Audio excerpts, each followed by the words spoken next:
سامانه پدافندی تور M1 یک سامانه کوتاه‌برد است که ایران در سال 84 با خرید 29 دستگاه و 750 موشک 9M13 به مبلغ 700 میلیون دلار از روسیه خریداری شد.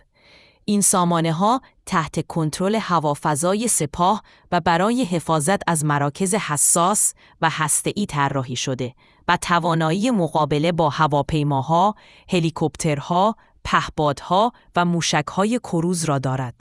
سامانه تور M1 با برد عملیاتی 12 کیلومتر و ارتفاع درگیری از 10 تا 6000 متر مجهز به 8 موشک 670 کیلوگرم با کلاهک 15 کیلوگرم و سرعت 2.8 ماخ است. این سامانه قادر است 48 هدف را شناسایی و با 2 هدف همزمان درگیر شود. سیستم هدایت راداری و اپتیکی با دوربین حرارتی در نسخه‌های ارتقا یافته ایران و مقاومت در برابر جنگ الکترونیک آن را به گزینه‌ای مؤثر تبدیل کرده است. نصب روی شاسی شنیدار تحرک بالایی به آن می‌بخشد. ایران با ارتقای بومی دست به افزایش برد و دقت این سامانه زده است.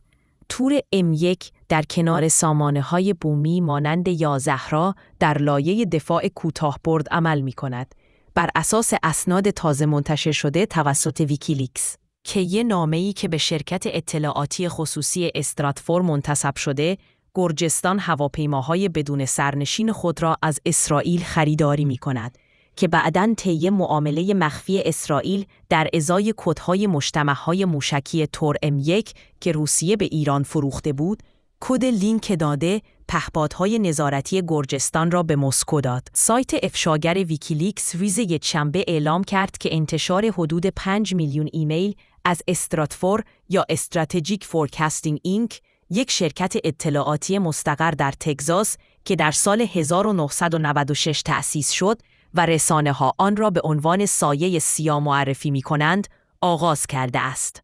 ایمیل استراتفور در مورد مبادله روسیه و اسرائیل به نقل از منبعی ناشناس که تحلیلگر و دلال نظامی آمریکای لاتین توصیف شده است، منتشر شده است. این دلال اسلحه که فقط گرجستان تلاش کرد پهپادهای جدیدی را از یک پیمانکار دفاعی خصوصی در مکزیک خریداری کند، به این امید که آنها را جایگزین پهپادهایی کند که در ژوئیه 2008 یک ماه قبل از جنگ 5 روزه اش با روسیه بر سر استان جدایی طلب استیای جنوبی که در آن روسیه پیروز شد، لو رفته بودند. این منبع گفت مقامات گرجستانی همچنین به دنبال خرید مهمات و بالگردهای اضافی بودند، اما این معامله به دلیل اینکه به شرکت تأمین کننده ایدرا توصیه شده بود که این امر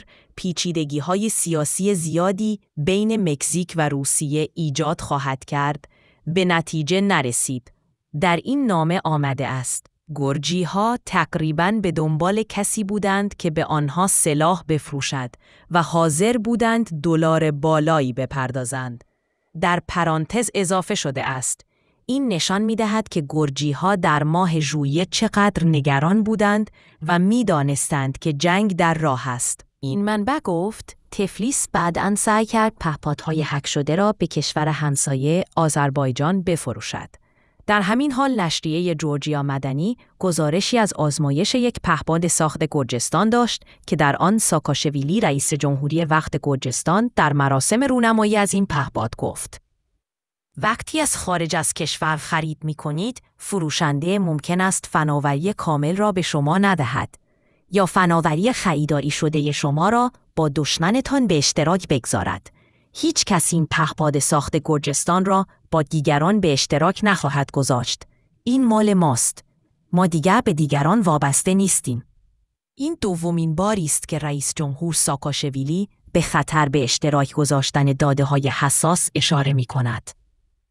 در مورد به اشتراک گذاشتن کدهای S300 یک ویدئوی کامل درست کردم که متعلق به بنیاد کارنگی است. ضمناً گزارش شده یک مقام ارشد در بخش مهندسی وزارت دفاع ایران به روزنامه کویتی الجریده گفت ایران روسیه را متهم کرده است که کدهای موشک‌های ضد هوایی سوریه و ایران را به اسرائیل می‌دهد.